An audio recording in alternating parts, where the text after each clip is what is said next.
Warahmatullahi wabarakatuh. Di sini kami akan menjelaskan mengenai pneumatik hidrolik. Melanjutkan untuk rangkaian sederhana hidrolik ini kita membutuhkan yang pertama itu ada valve. Ini valve-nya. Kemudian ini piston, satu piston, kita butuhkan satu piston. Kemudian untuk skema yang kita rangkai, yang pertama itu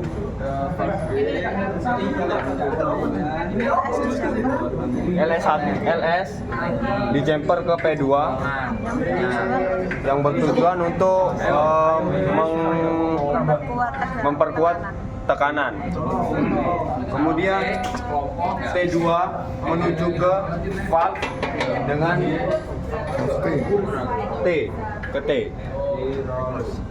Setelah itu P3 menuju ke P pada valve, dan setelahnya valve dengan notasi A menuju ke piston kiri G1, kemudian valve yang B menuju ke G2.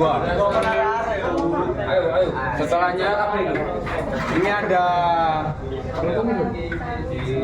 tekanan, penunjuk tekanan. Ini adalah penunjuk, bisa dilihatkan Mas. Ini adalah petunjuk tekanan. Nah, petunjuk tekanan ini kan kita membutuhkan 3. Yang pertama itu disambungkan ke G1 piston. Kemudian ke petunjuk satunya lagi ke G2 piston, setelahnya ke G sistem. Ini pada valve. Mungkin bisa jadi ke Mbak Tasya. Oke, itulah rangkaian pneumatik dari rangkaian hidrolik dari kelompok 2. Terima kasih. Assalamualaikum warahmatullahi wabarakatuh. Berikut merupakan contoh apabila dinyalakan. Pertama, kita tekan power. Berikut merupakan kondisi normal. Berikut merupakan kondisi tekanan normal. Kemudian apabila mendapatkan tekanan dari fluida.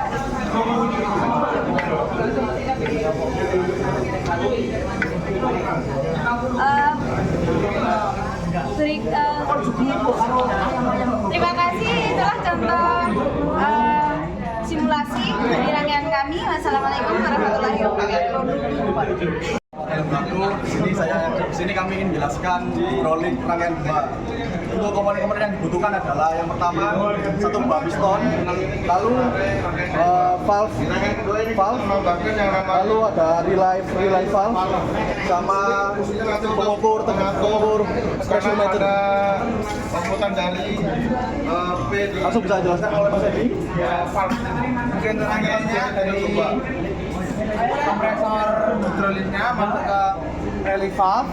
Di sini untuk mengejas pressure-nya, lalu masuk ke valve.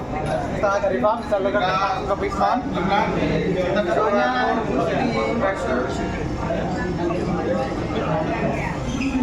Pada saat posisi default, kita pastikan pada posisi A plus. Ini terlihat pressure-nya sekitar 30 bar. Lalu mengejasnya bisa putar lewat reliefnya, bisa dinaikkan ke 40 bar ataupun ke 20 atau sesuai dengan kebutuhan yang dibutuhkan. Hampir sama dengan rangkaian yang sebelumnya.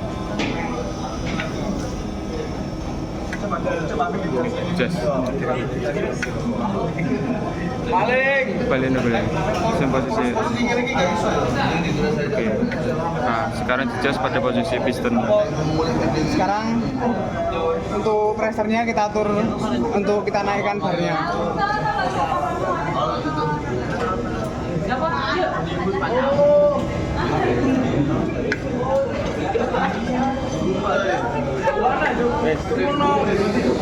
Berarti karek moto iki yo. Kayak iki yo komponen jelas. Oke, di sini kami akan menjelaskan tentang percobaan yang ketiga dengan menggunakan alat-alat yaitu ini dengan sebagai sumber hidrolik. Yang kedua kita menggunakan reducing valve. Fungsinya untuk mengurangi tekanan pada nanti yang masuk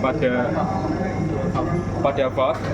Selanjutnya kita juga menggunakan piston. Selain menggunakan piston, kita juga menggunakan parameter untuk mengetahui tekanan yang akan dikeluarkan maupun akan dimasukkan. Oke, di sini sekarang saya akan menjelaskan sistem dari hidrolik di sini kan. Jadi sistemnya ini sumber dari hidroliknya. Dari sumber ini akan masuk ke reducing valve.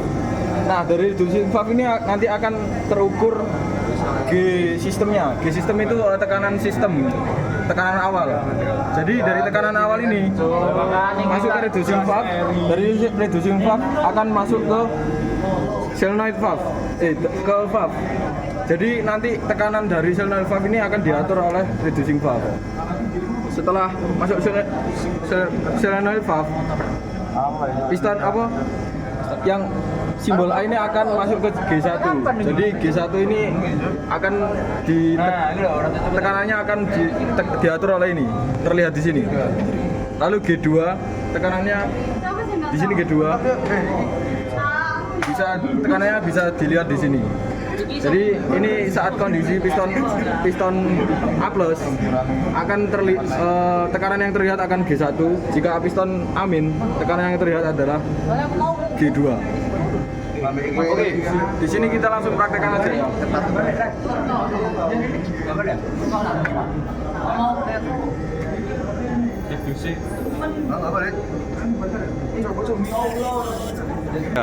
Oke, di sini kita akan mempergunakan reducing valve. Nah, reducing valve ini di sini berguna untuk mengurangi tekanan pada hidrolik.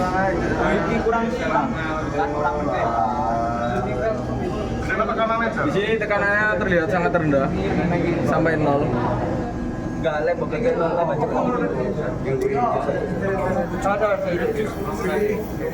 Bocor bro.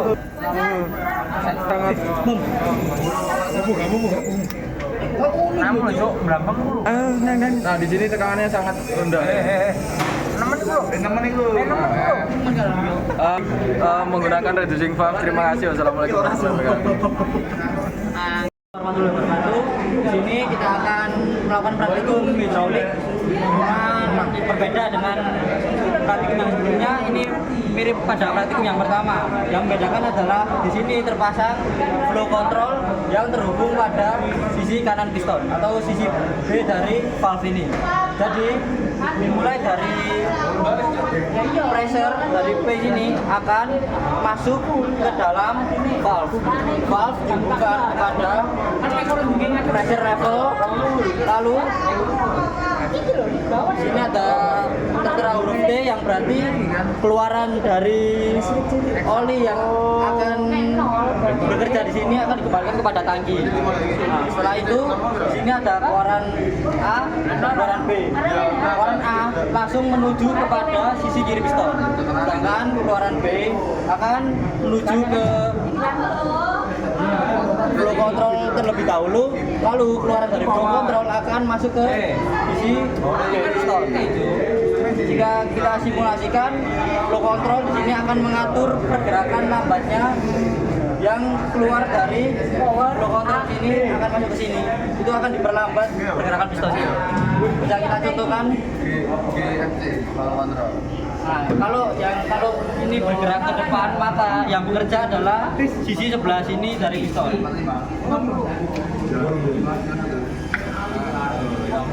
Jika kita ingin membalikkan, berarti yang bekerja adalah sisi ini yang melewati pressure level, flow control. Ini sebelum diperlambat. Jika kita memutarnya diperlambat, maka kan gerakannya akan lebih lambat. Mulai. Nah, kembali lagi, yang bekerja adalah sisi sebelah kanan dari piston yang terhubung dengan flow control.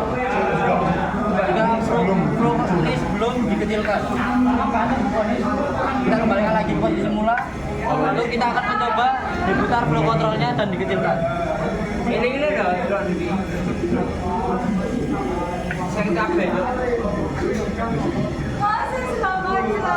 Nah, jadi piston akan bergerak lebih lambat. Ini loh ya. Selain pistonnya, kita juga dapat melihat dari Jika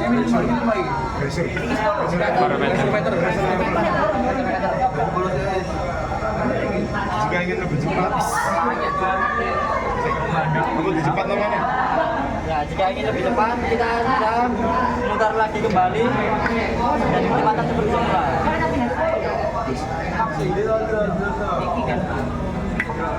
Akan bergerak lebih cepat. Sekian. Assalamualaikum warahmatullahi wabarakatuh. Warahmatullahi wabarakatuh, teman-teman semuanya. Di sini kita mempraktekkan hidrolik rangkaian 5. Di sini kita monggo dijelaskan. Di sini saya akan jelaskan komponennya. Yang pertama yaitu kita membutuhkan satu buah valve dan satu flow control dan satu buah motor, lalu ada empat pressure meter. Silakan Mas Farhan. Oke, di sini saya akan menjelaskan sistemnya ya. Nah, di sini dari sistem, jadi ini sumber dari hidroliknya untuk mengatur tekanan dari motor, lalu masuk ke valve. Jadi valve akan masuk ke flow control. Nah, di flow control ini digunakan untuk mengatur kecepatan pada motornya. Jadi gunanya untuk seperti resistor. Jadi untuk menghambat aliran fluidanya. Nah, di sini kita coba untuk menyalakan motornya. Itu mana? Nah, di sini kita coba untuk menyalakan motor hidrolik. Dari sini motor hidrolik berjalan sangat cepat. Untuk flow control ini saya akan mengaturnya sesuai kebutuhan.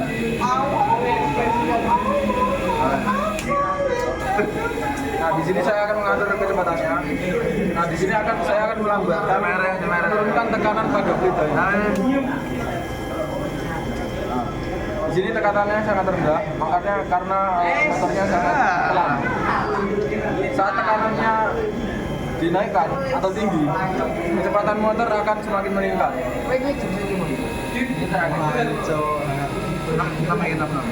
Nah, mari sih.